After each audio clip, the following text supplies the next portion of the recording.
तो क्या किया था हमने, रैंक नलिटी इसके बारे में बात की थी, रेंज स्पेस कर्नेल कैसे निकालते हैं, और ये देखा था कि 1-1 एंड ऑन-टू ट्रांसफॉर्मेशन कैसी होती है, बाइजेक्टिव कैसी होती है, और ये कब होती है। अब कल क्या है, मैंने एक नोट लिखवाया था, उसमें क्या फर्स्ट पॉइंट लिख रखा था, 1-1 if and only if dimension of u less than equal to dimension of v, यही था ना, ट्रांसफॉर्मेशन थी u से लेके v तक। सेकंड में क्या लिखवाया था, onto if and only if dimension of u greater than equal to dimension of v, और थर्ड में क्या था, bijective if and only if dimension of u is equal to dimension of v। ठीक है, ये जो नोट था ये देयर एग्जिस्ट के लिए था कि भाई 1-1 एग्जिस्ट करेगी, अगर ये हुआ तो 1-1 पक्का एग्जिस्ट करेगी, अगर 1-1 है तो पक्का ऐसा ही मिलेगा हमें। ठीक है, कंफर्म है, अगर ये कंडीशन है तो ऑन-टू एग्जिस्ट करेगी, और ऑन-टू है तो कंफर्म है कि ये कंडीशन एग्जिस्ट करेगी। इसका मतलब ये नहीं है कि हर ट्रांसफॉर्मेशन अगर u से लेके v तक है, कैसे भी डिफाइन कर रखी हो, वो 1-1 हो जाएगी। ठीक है, इस कंडीशन के हिसाब से।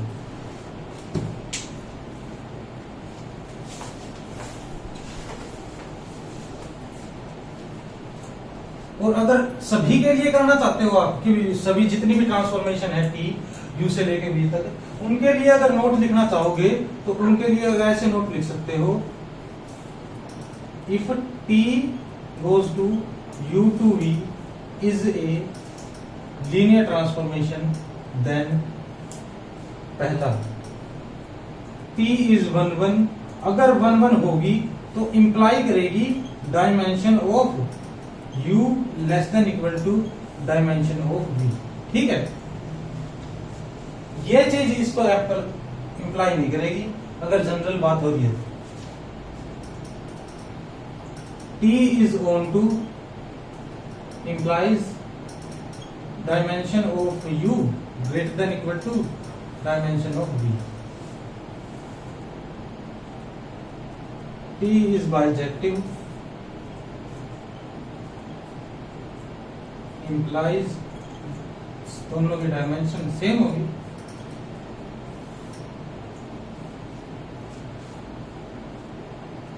देयर एग्जिस्ट में ये यूज करेंगे, और जनरल बात कर रहे हैं तो ये यूज करेंगे।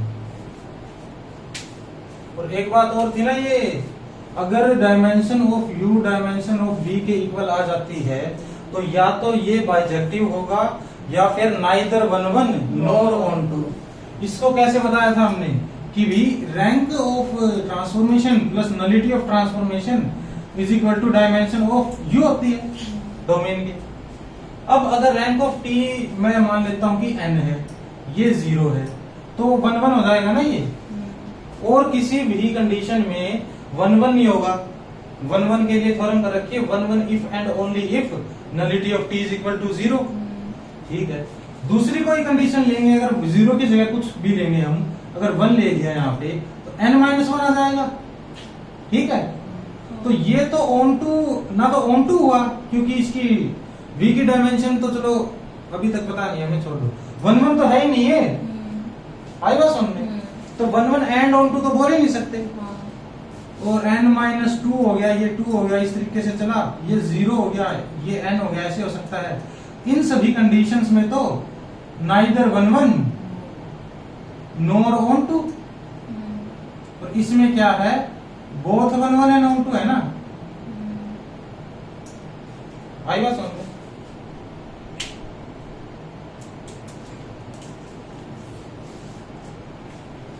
अब इससे रिलेटेड कुछ क्वेश्चंस करते हैं और आगे बढ़ते हैं।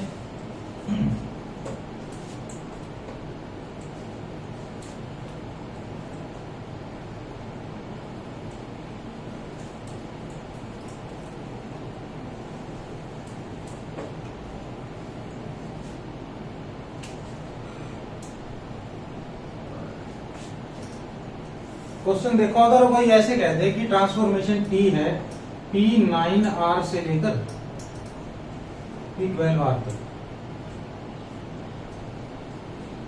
Given by t is a LT, लिख दो, is a LT given bye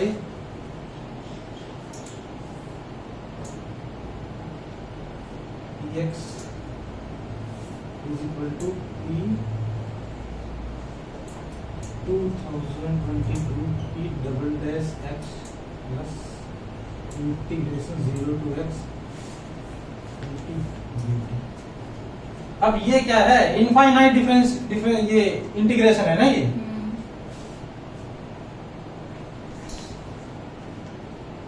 या फिर क्या इनडेफिनेट इंटीग्रल है ना ये तो।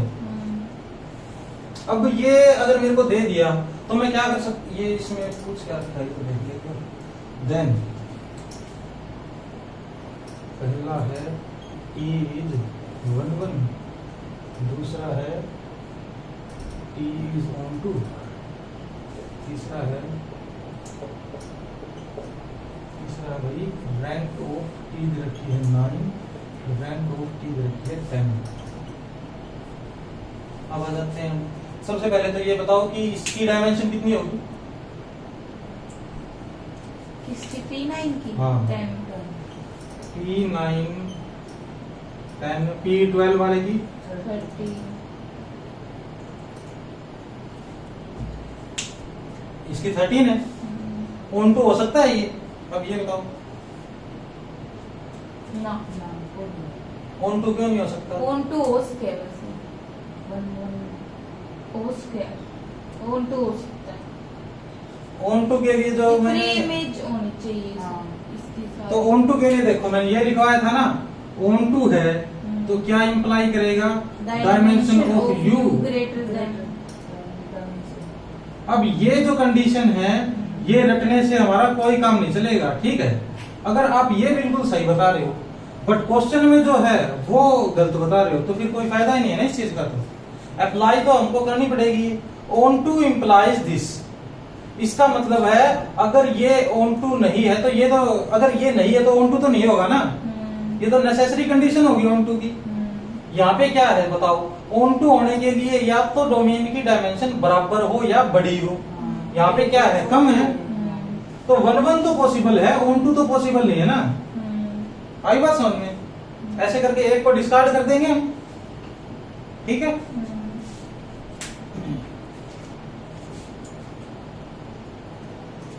अब क्या करता हूं मैं, रैंक निकाल लेता हूं। रैंक निकालते ही 1 का ही पता चल जाएगा। कैसे पता चल जाएगा, अगर रैंक मेरी आती है, अगर नलिटी 0 आती है तो 1 है, नहीं तो नहीं है। और रैंक निकल गई तो नलिटी अपने आप निकल जाएगी तो थ्योरम से। तो रैंक निकालता हूं तो क्या लिखूंगा मैं, आर पी एल ओ, किसका बेसिस होना चाहिए यहाँ पे, इसका बेस होना चाहिए ना। इसके बेस की ट्रांसफर वैल्यू क्या है, T of 1 T of x T of x square T of x cube, ऐसे करके टी ऑफ एक्स 9, ठीक है। आर टी अब ये कितने हैं, 10 है ना ये, तो इसका मतलब या तो 10 होगा या 10 से कम, इतना ही पता चला मेरी तरफ। अब इसको लिखूंगा मैं तो क्या लिखूंगा, आर टी को L of T of 1। T of 1 ज्यादा पेन चलाए बिना पेन चलाए बता सकता हूं ना मैं, डबल डेरिवेटिव करूंगा तो 0 आएगा, क्योंकि अगर टी ऑफ 1 है, टी एक्स की जगह 1 है, यहाँ पे 0 प्लस ये क्या आएगा बताओ, 0 to x अगर इसका करूंगा तो मैं x ही आएगा ना इसका, पी टी की जगह 1 आ गया तो x कोमा, अगर x पुट कर देता हूं तो क्या आएगा बताओ, डबल डेरिवेटिव इसका भी 0 आएगा, x square by 2 x square by 2 comma. अब आ गया हमारे पास x स्क्वायर, डबल डेरिवेटिव तो 2 आएगा इसका, तो 2 इंटू दिस आ जाएगा 4044 प्लस, ठीक है। और ये इसमें देखो एक्स स्क्वायर पटेंगे एक्स क्यूब बाय 3, ऐसे करते करते एक्स की पावर एडिशन होती जाएगी ना, एक्स की पावर 4/4 5/5 ऐसे होता जाएगा। तो सभी का कुछ ना कुछ ऐसा आता रहेगा। लास्ट वाले को देखूंगा तो भी ऐसा ही कुछ आएगा। लास्ट वाले में क्या आएगा बताओ, लास्ट वाले में आएगा x की पावर 9 का 2 बार डेरिवेटिव करूंगा तो 9 इंटू 8 72 इंटू एक्स की पावर 7 आएगा समझ। इसका मतलब 2022 इंटू 72 इंटू एक्स की पावर 7 प्लस तो कॉमा आएगा ना, प्लस इसका इंटीग्रेशन करूंगा तो आएगा ये x raise to the power 10/10। इतना समझ में आ गया। और 1 2 3 अभी ये देखो x है x स्क्वायर x क्यूब, इनको तो लिख ही नहीं सकता ना मैं एक दूसरे की लीनियर कॉम्बिनेशन में, एलआई हो जाएंगे सभी। यहां से मैं रैंक कितनी बता दूंगा 10। 10, ठीक है। रैंक जब 10 आ जाएगी, रैंक 10 आते ही rank plus nullity is equal to dimension of U का फॉर्मूला लगा दूंगा मैं, ठीक है। डायमेंशन ऑफ नलिटी ये देखो रो की 10 है प्लस ये है x इज इक्वल टू 10 है, x की वैल्यू आ गई 0, ठीक है। आई बात समझ में? तो नलिटी ऑफ t 0 आ गई, 1 1 हो गया, ठीक है भाई, ये ठीक हो गया और ये गलत हो गया। आई बात समझ में? अगर ये पार्ट सी का क्वेश्चन होता तो इस तरीके से करते, फर्स्ट और फोर्थ ठीक हो जाता, ये दोनों गलत हो जाता। नोट कर लीजिए।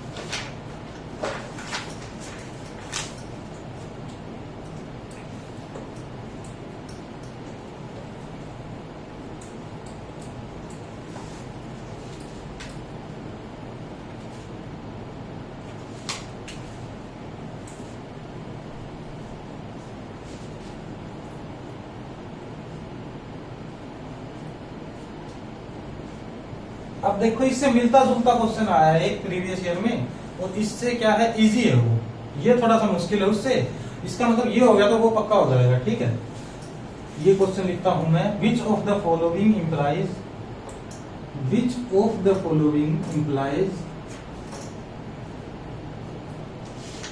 That linear transformation T goes to Vn of room, ये लीनियर ऑपरेटर बन जाएगा तो इज बाइजेक्टिव। ये कह रहा है कि कौन सी कंडीशन है जो इसको बाइजेक्टिव बनाती है, चेक कर लेते हैं। पहली दे रखी है हमको rank plus nullity N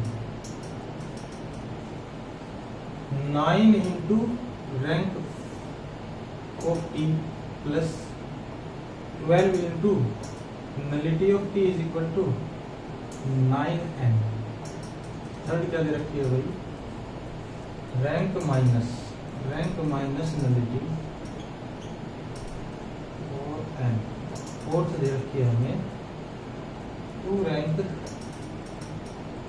minus nullity of T is equal to n। अब देखो अगर वर्ड्स में लिख रखा होगा rank of T nullity of T तो भी समझ जाओगे ना। अगर ऐसे लिख रखा होगा dimension of range dimension of null space तो भी समझ जाओगे ना। ये तो शॉर्ट में लिख दिया, रैंक नलिटी लिख रखा है इनकी जगह। तो अब देखो बाइजेक्टिव होने के लिए सबसे पहले तो क्या होना चाहिए, दोनों की डायमेंशन सेम होनी चाहिए। अब अगर ये लीनियर ऑपरेटर ले रखा है, डोमेन और कोडोमेन पहले से ही सेम है तो डायमेंशन भी सेम होगी। इसका मतलब एग्जिस्ट तो कर सकता है, ये एग्जिस्ट करने की तो वो होगी ना, श्योरिटी होगी किस्म से। अब देखते हैं जो पहली कंडीशन है rank T plus nullity of T equal to n, ये तो अगर कोई भी हो, ये 1 1 हो, on 2 हो, ना हो, ये तो सेटिस्फाई करेगी। ये तो रैंक नलिटी हाँ, थ्योरम है। ये तो ऐसा नहीं कह सकते ये इंप्लाई करेगी कि बाइजेक्टिव है। ये तो कुछ इंप्लाई नहीं कर सकती ना अपनी तरफ से। ये तो सभी लीनियर ट्रांसफॉर्मेशंस के लिए वैलिड है, तो इसको तो मैं कैंसिल कर दूंगा, ठीक है। बाकी ये कंडीशन है, ये सभी के लिए वैलिड है, ऐसा तो मैं नहीं कह सकता कि कोई भी उठा लो सभी को वैलिड करेगी। आई बात समझ में? क्योंकि इसके पास दो चॉइस थी, एक तो बाइजेक्टिव होने की और एक नाइदर 1 1 नॉर on 2 होने की। बाइजेक्टिव है तो भी ये सेटिस्फाइड है, नाइदर 1 1 नॉर on 2 है तो भी ये सेटिस्फाइड है। तो फिर इसका तो कुछ कह नहीं सकते हम, तो इसको कैंसिल करते हैं। अब ये देखते हैं यहां से अब ये कब हो 1 1 होंगी, ये क्या, इसके बारे में क्या पता है, दोनों चीज होंगी तो इकट्ठी होंगी, ये तो होगी ही नहीं। इसका मतलब सिर्फ 1 1 चेक कर लेता हूं मैं। 1 1 कब होगा, जब नलिटी ऑफ टी 0 होगी। तो सिर्फ ये चेक कर लेता हूं इन तीनों कंडीशन में से कौन सी कंडीशन ऐसी है जो नलिटी ऑफ टी को 0 बता रही है। ठीक है, या तो आप ऐसे कर सकते हो कि नलिटी ऑफ टी निकालनी है तो रैंक टी को नलिटी ऑफ टी की फॉर्म में ही लिख लेते हैं। कैसे लिख सकता हूं मैं, अगर ध्यान से देखोगे तो 9 into nullity of T n minus nullity of T, ऐसा लिख सकता हूं मैं फर्स्ट कंडीशन को, बताओ लिख सकता हूं ना। पहली ये रैंक नलिटी थ्योरम है, इस रैंक को दूसरी साइड ले गया, n माइनस रैंक टी हो गया, नलिटी की जगह ये रैंक की जगह पुट कर किसी को भी ले जा सकता हूं। तो मैं अब इसको सीधे लिखते हैं। ठीक है, अब क्या करूंगा मैं, 9n तो यहां आ गया minus 9 nullity of T plus 12 nullity of T is equal to 9n, ये आ गया मेरे पास। 9n क्या हो जाएगा, कैंसिल हो जाएगा, ये आ जाएगा 3 nullity of T is equal to 0, nullity of T is equal to 0। ये दे देगा t इज 1 1, ये दे देगा t इज बाइजेक्टिव, ये ठीक हो जाएगा। आई बात समझ में, इजी है ना ये तो। अब ये छोटी क्लास में किया हुआ है ना, या तो सब्स्टिट्यूशन से किया है मैंने, इसको सब्स्टिट्यूशन से कर लो या एलिमिनेशन से कर लो, वो अपनी मर्जी है। अब यहाँ पे अगर कोई फ्रैक्शन में कोएफिशिएंट दे रखा होता तो हम क्या एलिमिनेशन से भी कर सकते थे इसको। अब ये देखो, अगर मान लो रैंक टी, एक एलिमिनेशन से भी कर लेते हैं, rank T minus nullity of T क्या दे रखा है n, rank T plus nullity of T n होता है, ये पता ही है हमें। ठीक है, गायब किसको करना चाहता हूं मैं, रैंक को माइनस कर देता हूं, सब्ट्रैक्ट करते ही ये गायब हो जाएगा, यहां पे आ जाएगा -2 इज इक्वल टू 0। यहां से भी नलिटी ऑफ टी 0 आ गई, ये भी 1 1 दे देगा और बाइजेक्टिव भी दे देगा, ये ठीक हो जाएगा। फोर्थ पे आते हैं हम। फोर्थ में क्या करूं बताओ, एलिमिनेशन करूं या सब्स्टिट्यूशन करूं? सब्स्टिट्यूशन से करेंगे तो 2 into n minus nullity of T minus nullity of T is equal to n, 2n minus 2 nullity of T is equal to n। 2n को अब किसी तरीके से सॉल्व कर लो, यहां से nullity of T not equal to 0 आएगी। ठीक है, तो ये बाइजेक्टिव तो देगा नहीं, बाकी कुछ देता हो, ये क्वेश्चन ही हो गया जब हमारा, तो बाकी किसी चीज के बारे में हम परवाह क्यों करेंगे। ठीक है, इस टाइप का क्वेश्चन आ जाएगा तो कर लोगे। अब एग्जाम में क्या था, 3 नंबर का तो क्वेश्चन था ये कंडीशन ठीक थी, बाकी सारी गलत थी। जो गलत थी वो भी एक तो ये दे रखी थी और ये दोनों नहीं दे रखी थी, इन दोनों में से कुछ अलग दे रखा था, तो वो भी इजी था, इतना बड़ी कैलकुलेशन नहीं थी।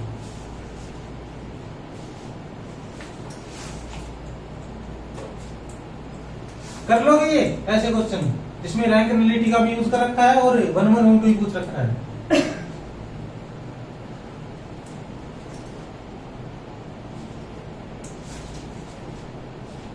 अब आगे चलेंगे तो